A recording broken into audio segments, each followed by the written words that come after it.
उमर अब्दुल्ला ने लिया एक बड़ा फैसला। इस फैसले से आतंक को एक बहुत सख्त पैगाम जाएगा। इस फैसले पर क्या है लोगों का रद्द-ए-अमल, यह भी आपको बताएंगे। साथ ही आदिल शाह का खानदान किस बात को लेकर मुतमईन नजर आ रहा है, आपको ये भी बताएंगे। साथ ही साथ आपको ये बताएंगे किस तरह से जम्मू कश्मीर के कुछ खास तौर से कश्मीर के ऐसे इलाकों में जहां पर लोगों की परेशानियां बढ़ी हुई हैं, क्या है वो परेशानियां, क्यों लोग सड़कों पर हैं, ये भी आपको बताएंगे। साथ ही एक अहम बात यह है कि आपको हम ये बताने जा रहे हैं कि किस तरह से लगातार कुछ ऐसी चीजें हो रही हैं जो एक खुशी का पैगाम बनती है, बाइस बनती है, कहीं कई बार जो है ऐसा लगता है कि ये इससे तकलीफ भी होती है। कि हम आपको एक अच्छी खबर आखिर में दिखाएंगे जो एक मेले से जुड़ी है। तो शुरुआत करते हैं हमेशा की तरह आज का न्यूज का ये शो। सबसे पहले आपको बता दें कि उमर अब्दुल्ला की काबीना की मीटिंग गुलमर्ग के क्लब हाउस में हुई, जिसमें सियाहत की तरक्की पर तबादला ख्याल किया गया। मुलाकात के हवाले से वज़ीर आला उमर अब्दुल्ला ने कहा कि कश्मीर में सियाहों के लिए सब कुछ अच्छा है, हुकूमत सियाहत को दोबारा पटरी पर लाने की कोशिश कर रही है। इसके साथ ही वज़ीर आला ने दहशतगर्द हमले के बाद लोगों के इत्तेहाद की भी तारीफ की। उन्होंने ये भी कहा कि पहलगाम हमले के बाद सियाहत मुतासिर हुई है, लेकिन हुकूमत हिंद सियाहती मकामात को खोलने पर इसरार कर रही है। उन्होंने कहा कि कश्मीर में भी सियाहत को जो है हम नहीं भूल सकते और कश्मीर में सियाहत को फरोग मिलना ही चाहिए। कोशिश तो की जा रही है कि एक यहाँ से पैगाम जाए कि कश्मीर जो है वो टूरिज़म के लिए बंद नहीं है। एक कोशिश की गई थी 22 अप्रैल के हमले के दौरान कि कश्मीर में जो है पूरी तरह से टूरिज़म को ख़त्म किया जाए। उसके खिलाफ कश्मीर के लोगों ने वाजिया तौर अपनी आवाज़ बुलंद की। बडगाम के लबरतल इलाके में ख्वातीन ने पिरवा बडगाम रोड ब्लॉक करके एहतजाज किया। इनका इसरार है कि इनके लिए मीटर लगाने का फैसला वापस लिया जाए। इस मुजाहरे में सैकड़ों ख्वातीन ने शिरकत की और इंतजामिया की तवज्जो अपने मुतालबात की तरफ मबजूल कराई।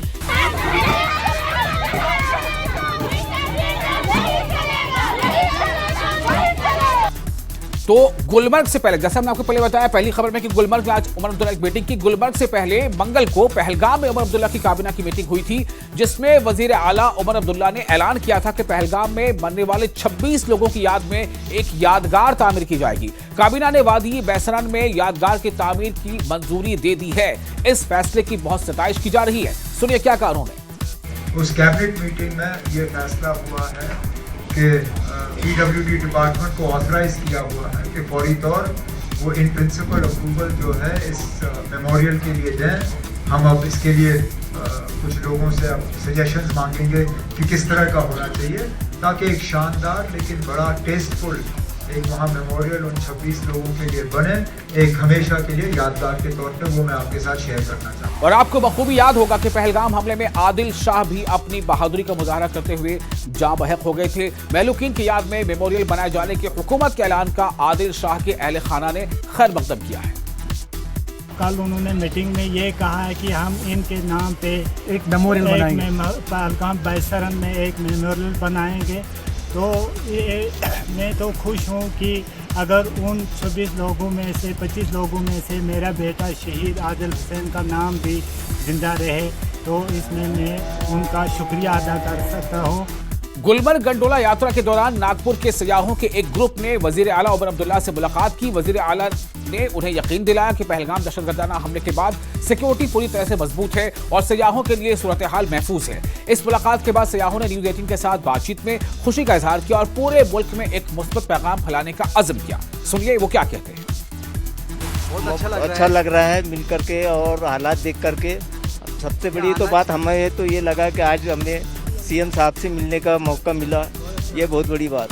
उन्होंने यही कहा कि ये सब यहाँ पे अच्छा है और आना चाहिए, जितने भी पर्यटक लोग हैं टूरिस्ट आना चाहिए। बहुत ज़्यादा अच्छा लग रहा है। ऐसी कोई बात नहीं है, जैसा सुने हैं वो सब। अभी भी यहाँ हालात बिल्कुल ठीक हो चुके हैं। मेरे ख्याल से तो आना चाहिए, लोगों ने घूमने के लिए आना चाहिए। बहुत अच्छा लगा यहाँ पर आके। आप सबको मतलब यही कहना चाहूँगी कि यहाँ पर आए और एक ना एक जिंदगी में विजिट करें आप यहाँ। PDP की सरबराह महबूबा मुफ्ती ने वजीर आला उमर अब्दुल्ला से पहलगाम के टूर ट्रांसपोर्टरों को रिलीफ देने का मुतालबा किया है। महबूबा ने ट्विटर पर लिखा है कि पहलगाम में पेश आने वाले अफसोसनाक वाक़े के बाद सियाहत को और रोजगार को बहुत ज्यादा नुकसान पहुंचा है। महबूबा मुफ्ती लिखती हैं कि मैंने नौजवान कश्मीरी टूरिस्ट ट्रांसपोर्टर्स के एक ग्रुप से मुलाकात की जो बहुत परेशान है कि उन्हें कर्ज नादहिंदा करार दे दिया जाएगा, यानी डिफॉल्टर करार दे दिया जाएगा और उनकी गाड़ियां जब्त कर ली जाएंगी। चीफ मिनिस्टर से अपील की जाती है कि वो इस मुश्किल वक्त में बहुत जरूरी रिलीफ फराहम करने के लिए बैंकों से कर्ज की किस्तें मुलतवी करने के लिए मुदाखलत करें, ऐसा कहना है महबूबा मुफ्ती का। जम्मू कश्मीर असेंबली में कायद हिज़्ब इख्तिलाफ और बीजेपी के जनरल सेक्रेटरी सुनील शर्मा ने मरकजी हुकूमत को सरहदी बाशिंदों के तई अपनी हसासियत का यकीन दिलाया। उन्होंने बताया कि वजीर दाखिला अमित शाह जम्मू और पुंछ का दौरा करने वाले हैं, जहां वो हिफाजती इंतजाम का जायजा लेंगे और पाकिस्तानी गोलाबारी में जख्मी और शहीद होने वालों के अहले खाना से मुलाकात भी करेंगे और उनके मसाइल के हल के लिए कोशिशें भी होंगी। ऑपरेशन सिंदूर के बाद जो इस सीमावर्ती क्षेत्र में कुछ नुकसान हुआ है, कुछ जाने कुछ जानमाल का नुकसान हुआ है, उसका एक जायजा लेने के लिए, उसकी एक जानकारी लेने के लिए किसी मिनिस्टर ने आना था। लेकिन ये भी एक्सपेक्टेड था कि गृह मंत्री जी आएंगे, उनका सीधे तौर पे प्रत्यक्ष रूप से गृह विभाग के माध्यम से जितने भी इस सीमावर्ती क्षेत्र का लोगों की उम्मीदें हैं, अपेक्षाएं, वो वहीं से पूरी होंगी। सीपीआईएम के सीनियर लीडर और कोलगाम के एमएलए मोहम्मद यूसुफ तारिगामी ने कहा है कि हुकूमत को सियाहत के साथ ज़राई शोबे पर भी तवज्जो देनी चाहिए। सीपीएम लीडर ने कहा कि हुकूमत को उन लोगों की मदद करनी चाहिए जिन्हें खराब मौसम की वजह से नुकसान हुआ है। सरकार ने क्या किया है आज तक, पहली सरकारों ने, जो गवर्नर्स एडमिनिस्ट्रेशन, उस वक्त क्या हुआ, आज की सरकार ने क्या शुरुआत की है या नहीं, यह हमें बताना होगा। सरकार को चाहिए कि बाखबर कर ले कल के बारे में भी और अपनी करनी के बारे में। मेरी अपील है मौजूदा सरकार से, वो अवामी सरकार है, अवाम ने चुना है, इसी उम्मीद के साथ कि उनके रहन सहन में बेहतरी आ जाए। श्रीनगर में शहरी दिफा से वाबस्ता रजाकारों को खुसूसी तरबियत दी गई है, जिसमें साबिक फौजियों और दीगर रजाकारों की एक बड़ी तादाद ने हिस्सा लिया। सिविल डिफेंस के डायरेक्टर इम्तियाज हुसैन ने ऑपरेशन सिंदूर के दौरान शहरी दिफा के रजाकारों के किरदार की तारीफ की है। उन्होंने कहा कि सरहद पर कशीदगी के दरमियान रजाकारों ने आम लोगों की जान बचाने में अहम किरदार अदा किया। गुंद, नौगाम, सोनावारी में हजारों कनाल ज़री अराजी होने के बावजूद आबपाशी का कोई निजाम नहीं है। बारिश का पानी खेतों में जमा हो गया है, जिसकी वजह से काश्तकार काश्तकारी करने से कासिर हैं। मकामी लोगों ने इंतजामिया से अपील की है कि पानी की निकासी का इंतजाम किया जाए या बोरवेल लगाए जाएं, ताकि जमीन दोबारा काश्तकारी के लिए मौजू हो सके। और आखिर में आपको ये खबर दे रहे हैं कि बाबा चिमलियां बेला 26 जून को सापा में मुनक्किद किया जाएगा, जो कि हिंद पाक बैनुल-अक़वामी सरहद पर वाक़े एक मशहूर मजहबी मकाम पर मुनक्किद किया जाएगा।